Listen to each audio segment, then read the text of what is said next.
Hey VC, Uncle Roddus here again with another record video of new arrivals into my collection.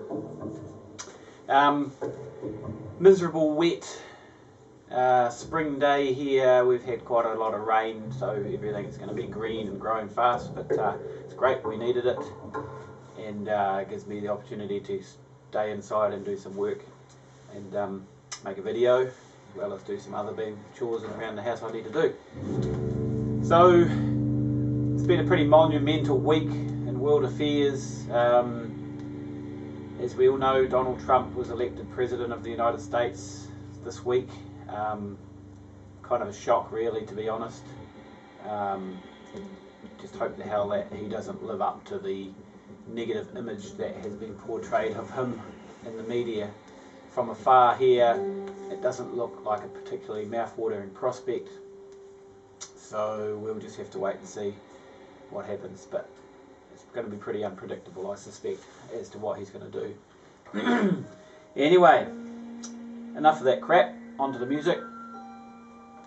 So I've had some mail orders come in, catching up on some New Zealand releases that I've been meaning to get my hands on, and some new ones that have just come out. First one up, pretty interesting cover on this one. This one here, the band called The Puddle. I reckon this is a really cool cover, hope no one's offended. The album is Playboys in the Bush. The Puddle are a New Zealand band from Dunedin, I suspect. Been around considerable time actually, 25, 30 years almost, I think, from memory. So put out a few albums. I've got another one of theirs, but the reason I've got it mainly is because it's on Fish Rider Records and out of Dunedin, and I am collecting pretty much most of their stuff. I've got probably 3/4 of what they've released on vinyl now. So yeah, haven't had a decent listen to it, but it's yeah, lo-fi indie pop sort of stuff, and yeah, dig the cover. So moving up from Dunedin, there was a band that I'd sort of seen advertised locally in Christchurch for some gigs. Unfortunately, I was almost going to see them live, and then they had to can out that gig. They were double booked or something else, I'm not sure what, but they were going to be playing support to another band I was going to go see. Anyway, I'd done a bit of research on them on Bandcamp. They had a release, but they were on Melted Ice Cream, which at the time was only releasing cassette-only releases. So apart from listening to them on Bandcamp and downloading a digital copy of their music, you couldn't buy anything of vinyl or CD.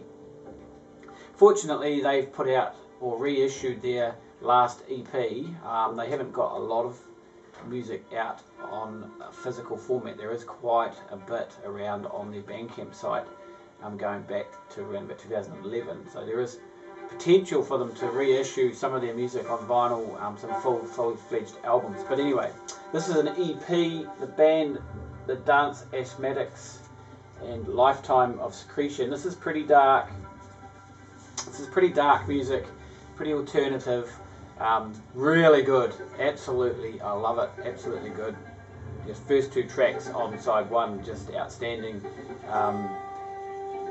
Reminds me a little bit of the Skeptics. Could end up becoming a bit like them.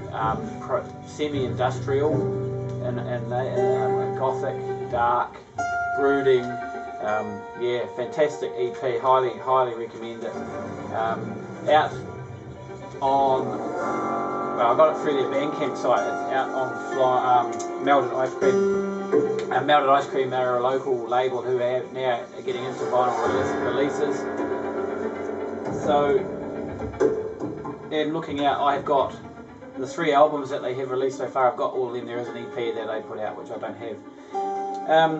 The other week I showed an EP, another EP by a Christchurch band, and it was a split EP. It was a Loghorn Breed, and another very dark, brooding, alternative sort of rock music type release, and they'd done a split EP with a band from Auckland called Girls Pissing on Girls Pissing, and I really liked that. So I knew that the Girls Pissing had put out an LP earlier in or late last year, that I'd seen around, and a few people had been showing it. A few of the local collectors had been showing copies of it, so I finally picked up a copy of that as well. So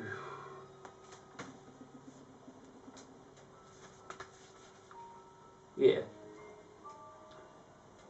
Scrying in Infirmary Architecture is the name of the album. Actually haven't played it yet. It just arrived from the postie. She dropped it off to me this morning, so I've just cleaned it and got it ready for listening to after this. So looking forward to that. I don't know, I have heard comments that it isn't as good as the latest EP that they did, so you know, I hope I'm not too disappointed, but I'm sure it'll be pretty cool. Also with that came a kind of cool booklet here with a whole bunch of art in it and lyrics. It's pretty dark, sort of weird looking artwork, which sort of goes along with what's on the cover.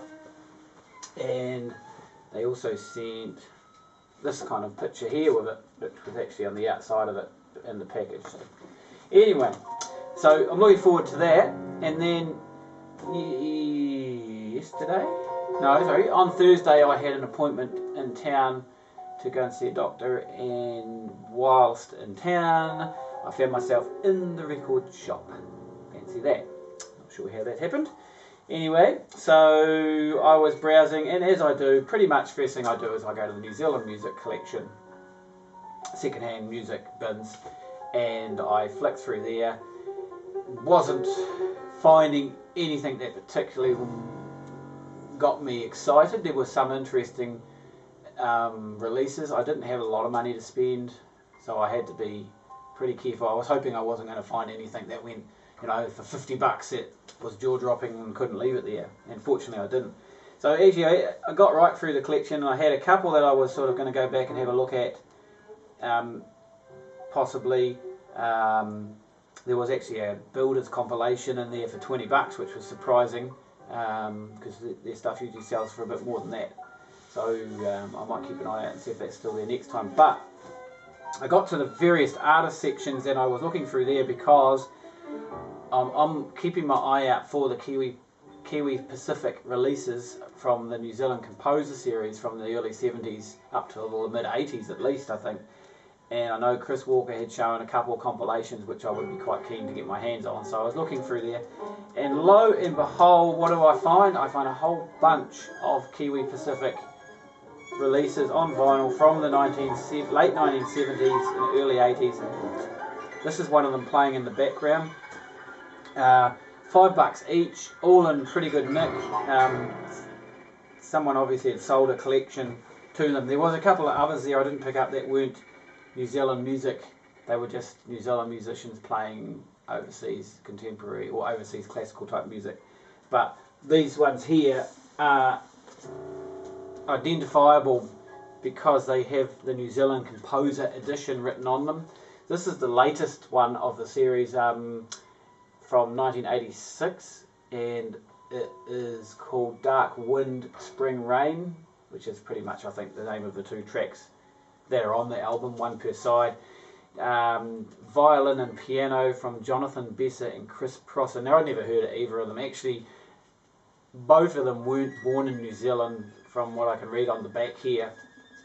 They were living and working in New Zealand at the time of this recording, and they were involved, you know, with the music faculties at some of the universities up in the North Island from Canada.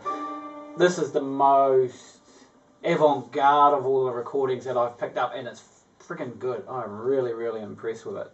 Really like it. I mean, there's a touch of jazz to it, a touch of avant-garde. Yeah, really, really cool. Just the two of them.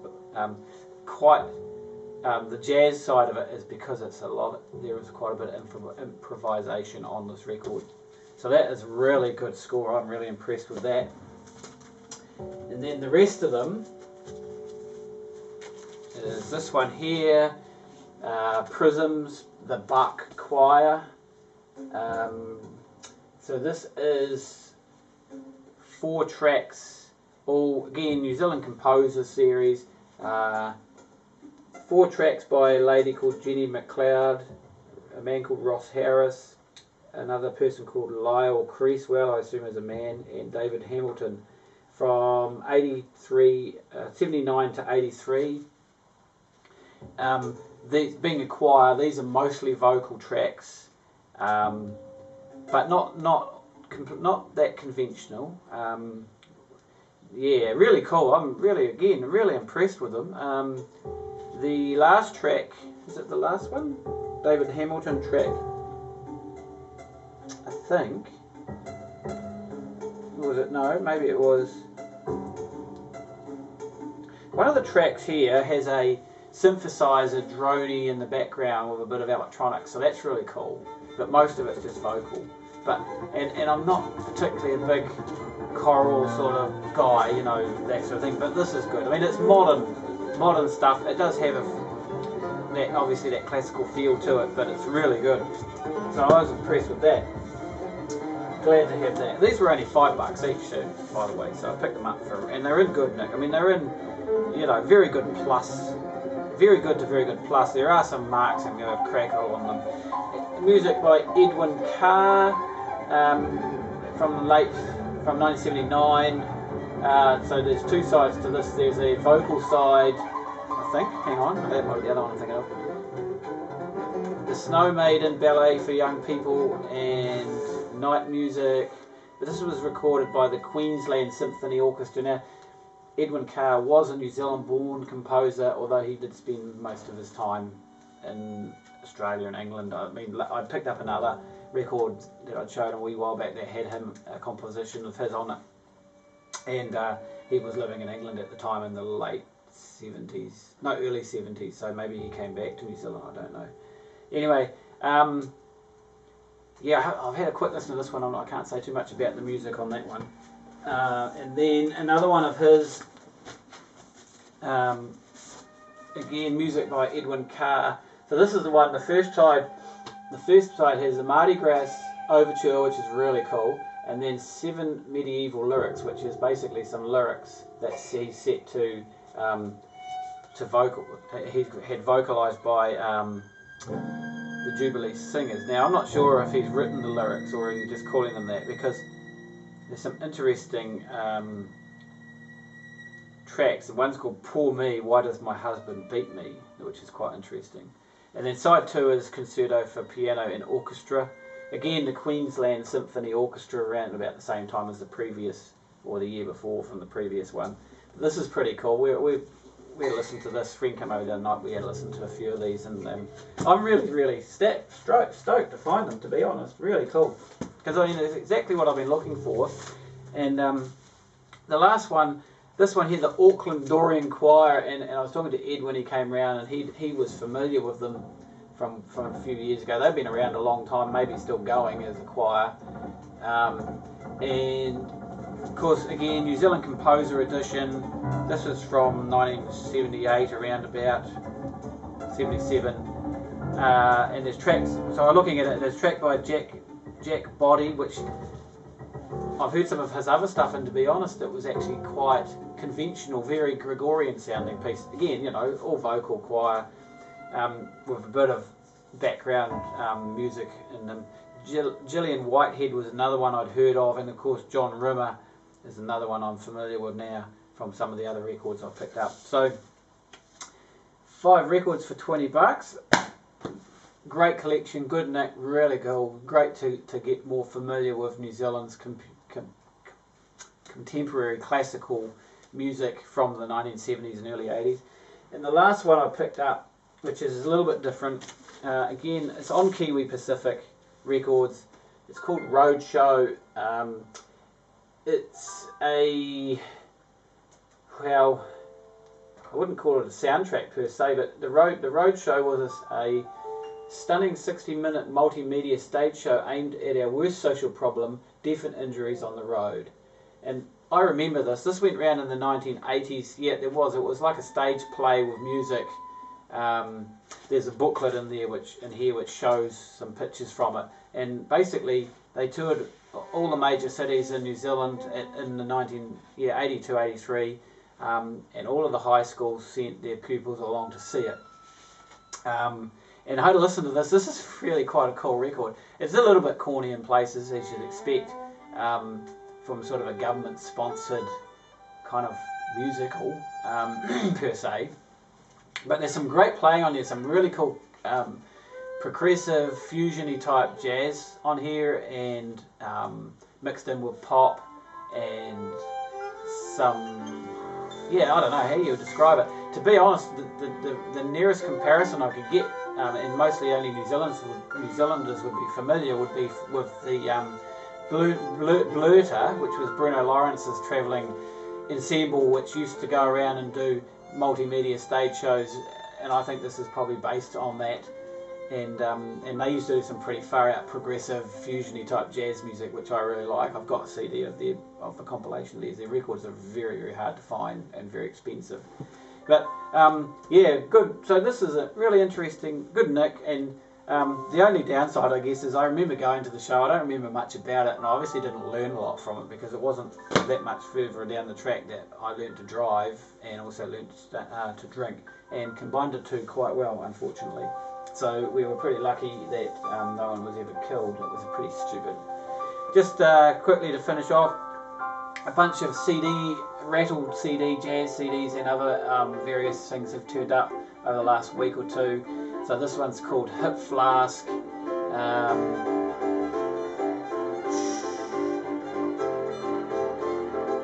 Roger Mannins, that's right. I knew I was. Roger Mannins is a man, I've seen him play live recently. He's a great saxophonist. That's one of his things. This one's by a lady called Jenny Jenny. Didn't I see her name somewhere else? Let's have a quick look. It was on. Not that one. Oh, it is too. Jenny McLeod. There we go. So.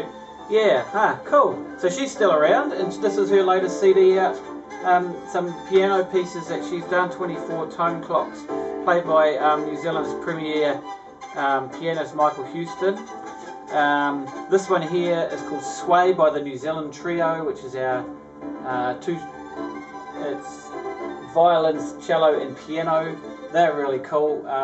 This is a mix of stuff, but there is about 2 or 3 New Zealand composer songs on there. And then again the New Zealand Trio with one of our best jazz exports, Mike Knock. This is his latest CD where he's written some music for them and his trio, and this is really good. I mean, it's quite a mix. There's some really jazzy pieces, fantastic jazzy pieces. There's some great avant-garde pieces, and there's some almost classical sounding. And then this one here, the music of a man called Dave Lisk, played by a bunch of local jazz musicians. That's pretty cool too. So yep, that's expanded my rattle collection quite a bit, so that's really cool. All really good releases, none of them bad. Actually there's one missing. I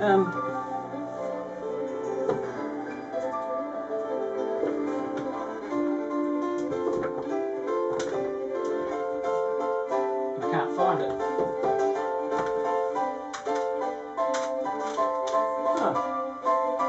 That's interesting. There is one missing by a band called no, the album's called and the band's got some really long-winded name which I can't quite pronounce. Actually, I think it might be in the bedroom because I was listening to it in bed the other night.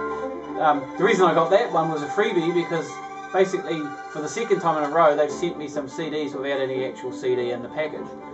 Just the case without the CD. So they had a little issue with someone in their packaging plant not doing a very good job, and they didn't check them when they sent them out. So they sent me this second time it happened. They sent me a free CD. Anyway, but that was a really cool record. It was like fusion, jazzy fusion, 2 guitars and a set of drums, and that was quite experimental in places and quite funky in others, and that was pretty cool. Really enjoyed that. Anyway, I think that'll do for me for now, so hope you're all well, and you know, we'll just have to stay positive in the light of current world events and keep on spinning records. Okay, catch you later.